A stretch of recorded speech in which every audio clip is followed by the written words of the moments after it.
पाटील साहेब, अखेर आज दोन्ही सभागृहामध्ये नवीन कायदा झाला आणि मराठ्यांना 10% आरक्षण देण्याचा निर्णय झाला. मात्र तुम्ही जी मागणी केली होती सगळे सोयरे या विषयावर चर्चा झाली नाही. उलट सभागृहाच्या बाहेरसुद्धा सगळ्यांनी एकमताने हा ठराव झालेला आहे, मराठ्यांना न्याय मिळालेला आहे असं सांगण्यात आलेलं आहे सत्ताधारी आणि विरोधक. सगळ्या सोयऱ्यांच्या अंमलबजावणीच्या बाबत मराठा समाजाची स्पष्ट भूमिका आहे की ओबीसीतून मराठ्यांची जी आरक्षणाची मागणी ती कायम आहे आणि सगळ्या सोयऱ्यांची अंमलबजावणी होईपर्यंत एकही मराठा आता तसुभरही मागं हटणार नाही. आता सगळं झालेलं आहे, फक्त अंमलबजावणी हा मराठ्यांच्या समोरचा प्रश्न आहे. त्यामुळं मराठी लढण्यासाठी आणि ती अंमलबजावणी मिळवण्यासाठी सज्ज आहेत. मराठा समाजाला माझी महाराष्ट्रातल्या विनंती आहे की उद्या आपली बैठक आहे, त्या अगोदर कोणी कोणचं आंदोलन करू नका, शांत राहा.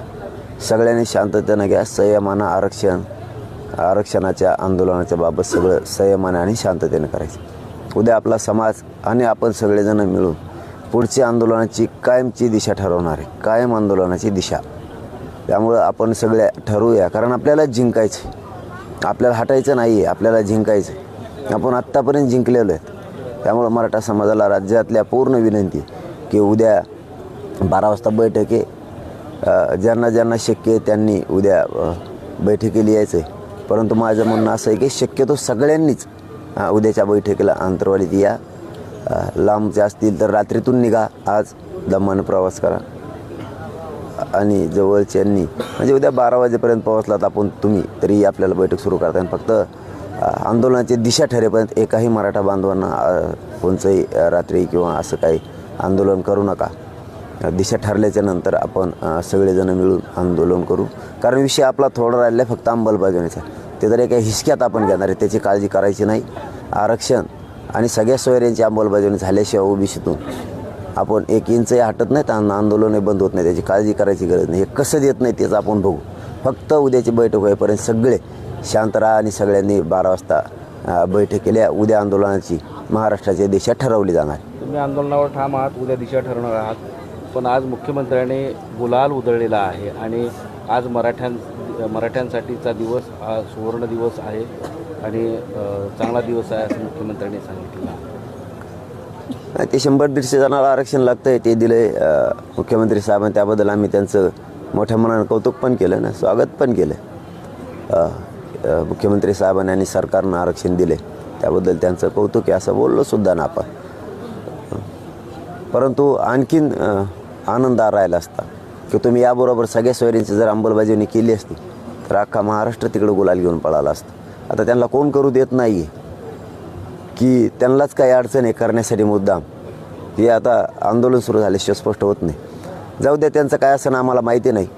परंतु मराठ्यांची मागणी ती नाही आहे. मराठ्यांची मागणी आहे की मराठ्यांना ओबीसीतून आरक्षण आणि सगळ्या सोयऱ्यांची अंमलबजावणी.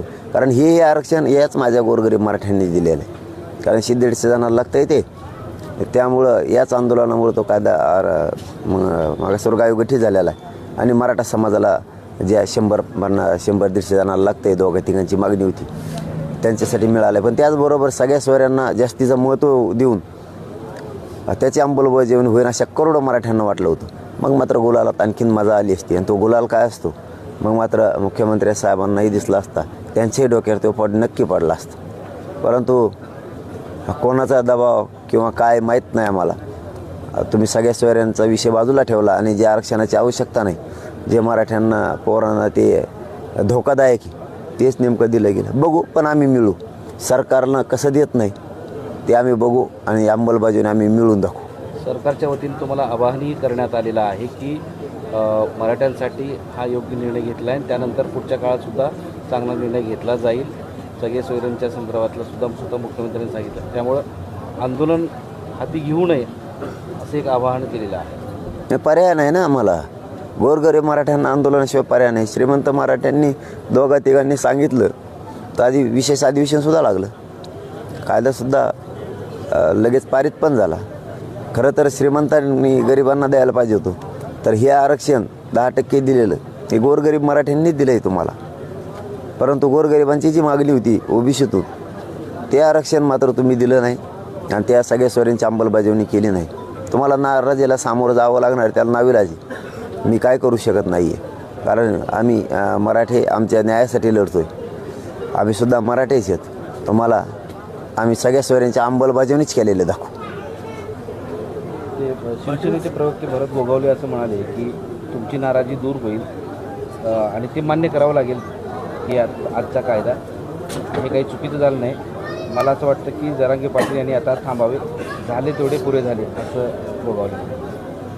आम्ही कधी म्हणलो झालेला कायदा चांगला झाला ना. याच गोरगरिबांना दिला, याच आंदोलनानं तुम्हाला ते दिलं आहे.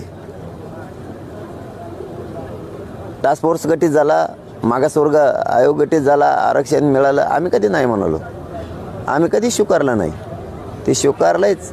परंतु मराठ्यांची मूळ मागणी ओबीसीतून आरक्षणाची आहे. तिथं आमच्या नोंदी आहेत, आमच्या हक्काचं आहे. आणि सगळे ज्या महाराष्ट्रात नोंदी मिळाल्या नाहीत त्या मराठ्यांना सगळ्या स्वराच्या माध्यमातून अधिसूचना काढून कायदा पारित करून त्याची अंमलबजावणी करून मराठ्यांना ज्यांना नोंदी नाहीत त्यांना सगळ्या स्वरांच्या माध्यमातून द्यायचं. त्याचं काय झालं त्याच्यावर बोला, बाकीचं नका सांगू.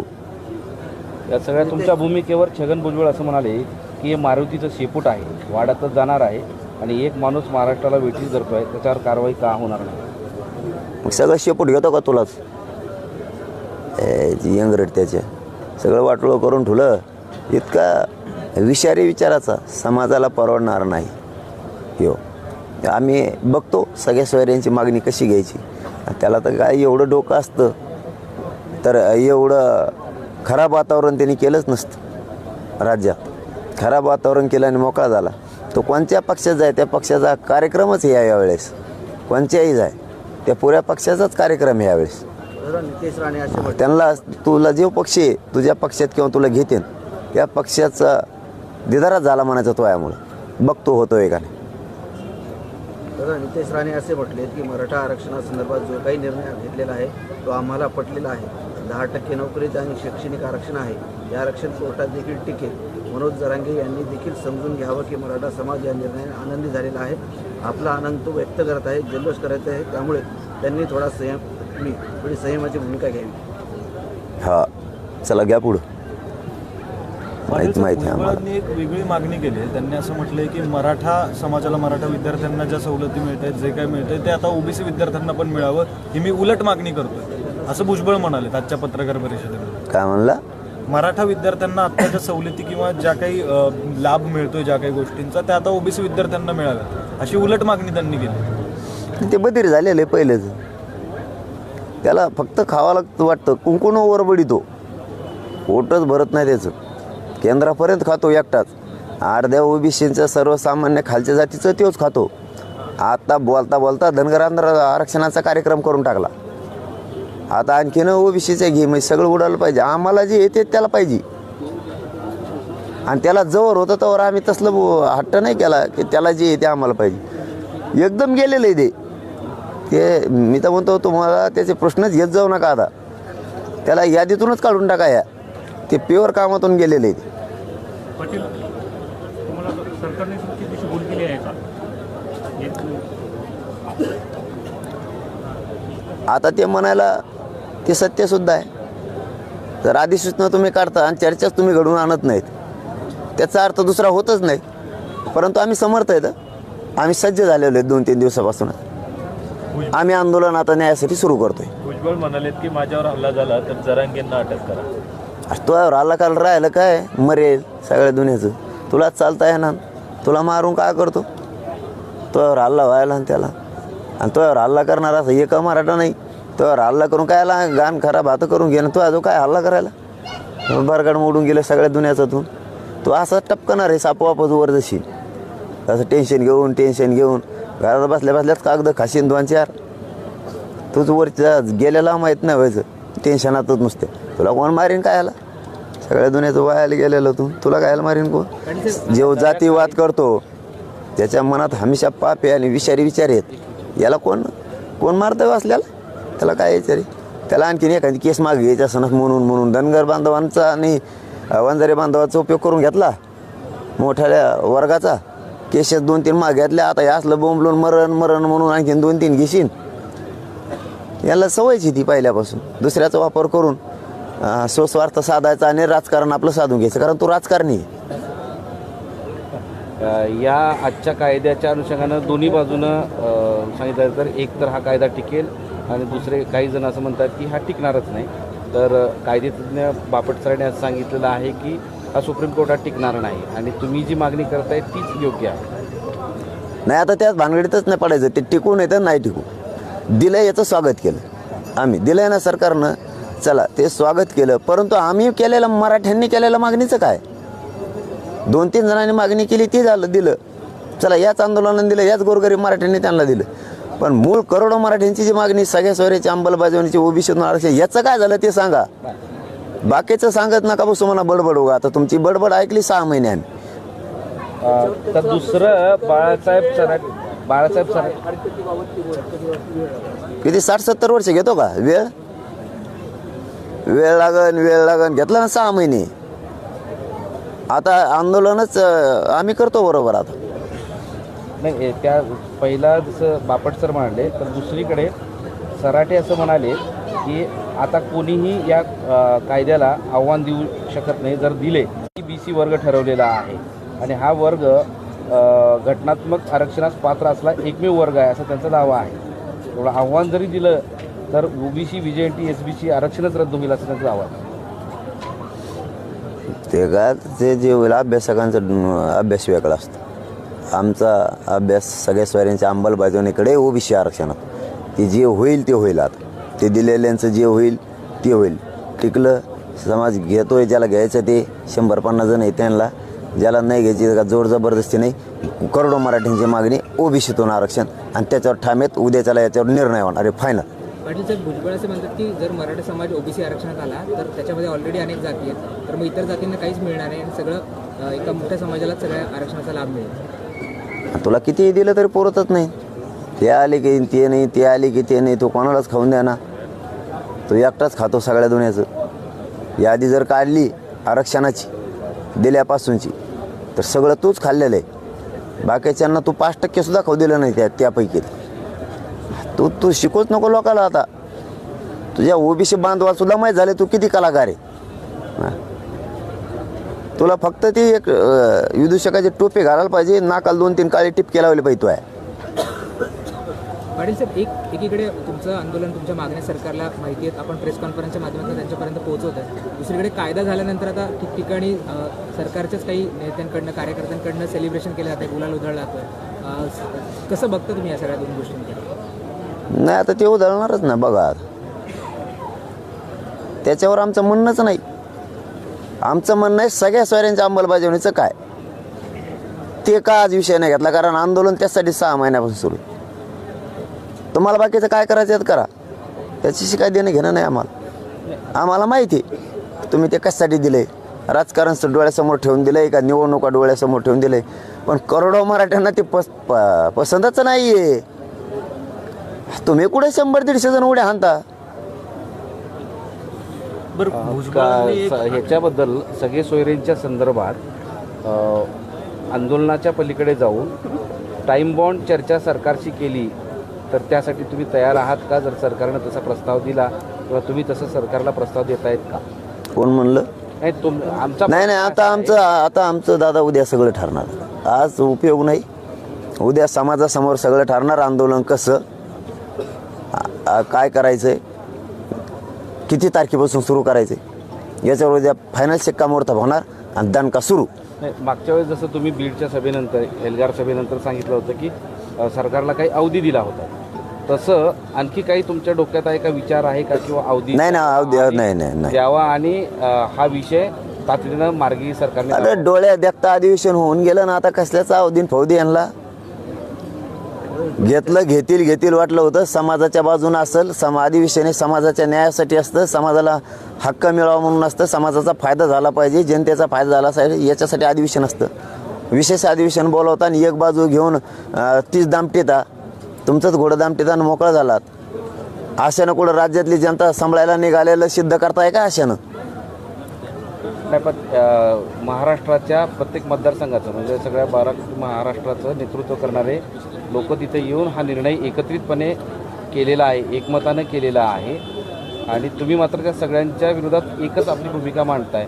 याबद्दल मग एक वेगळं चित्र समाजामध्ये निर्माण होऊ शकतं का, असा साहजिक प्रश्न उपस्थित होतो. ते कुठं 12 कोटीचं नेतृत्व करतात सगळेजण मिळून? कुठं करतात? करायचा चान्स दिलता जनतेनं. त्यांना वाटलं होतं आमच्या पोरांचा विषय मांडतील, लेकरांचा विषय मांडतील. आमच्याच गोरगरीब मराठ्यांच्या अनेक वर्षापासून, शेकडो वर्षापासून, 75 वर्षापासून मोठे झाले आणि आज आमच्याच विरोधात आहेत सगळे. आता आमच्याही लक्षात आलं नेतृत्व आपण करायला चान्स दिला या मायबाप मराठ्यांनी. त्यांच्याच पोरांच्या विरोधात उतरले, मराठा विरोधी निघाले सगळेच. या मराठ्यांच्या लक्षात आलं या मराठा विरोधी आहेत सगळे. म्हणजे तिथपर्यंत आमच्या मतावर जायचं आणि तिथं गेल्यावर त्यांची बाजू घ्यायची. वारे मराठ्यांचे नेते, आमदार आणि मंत्री म्हणजे मतं मराठ्यांचे घ्यायची आणि बाजू त्यांची मांडायची. वा, यांच्या तोंडून हात फिरायला घेते. वा वा, खूप मराठ्यांना खास लोक लागला तुम्ही. आणि मराठ्यांनी सुद्धा आता ही चूक केली, इथून पुढं करू नका. आपल्या पोरांच्या बाजूने आहेत ना ते आपले हे असले नको, हे आपल्याच नरडा दाबणारे नको आपल्याला. याचे परिणाम तुम्ही आणि- समाजातील नेत्यांना भोगावं लागतात. तुम्ही आणि मराठा त्यांना याचे परिणाम भोगावं लागतात. उद्या ठरल ना. आता तुम्ही उद्या आणि- समाज ठरवतात. तुम्ही आणि मराठा समाज या निर्णायक टप्प्यावर आलात का, की आता कुठला तरी राजकीय निर्णय मराठ्यांनी घेतला पाहिजे? नाही नाही, कोणीकडं बी नको जायला. आपलं विषय भरकटून विषयांतर नको व्हायला. तो मार्ग आपला नाही आहे. परंतु आपल्यासाठी जे उठले नाहीत ते मात्र आपल्या मराठा विरोधी आहेत. कारण आपल्यामुळे तिथं गेले आणि तिथं जाऊन आपल्या कोण बोलायचं तर त्यांचे कोण बोलायला लागले. म्हणजे सरळ यांनी मराठ्यांचा विश्वासघात केलेला. ही विश्वासघातकी आहेत सगळ्याची सगळे.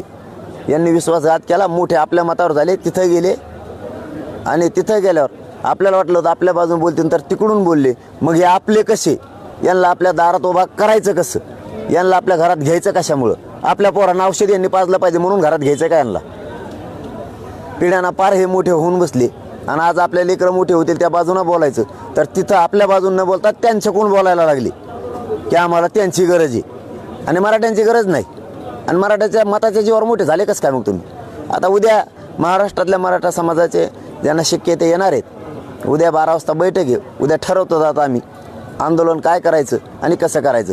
तोपर्यंत मराठा समाजाने शांत राहा. सगळ्यांनी कोणी आंदोलन करायचं नाही. हे उद्याच्याला आपली दिशा ठरल्याच्या नंतर बिनधास्त आंदोलनाला लागायचं, बिनधास्त. कारण राज्य आपलं बघूयात आता हे अंमलबजावणी कसं काय करीत नाही.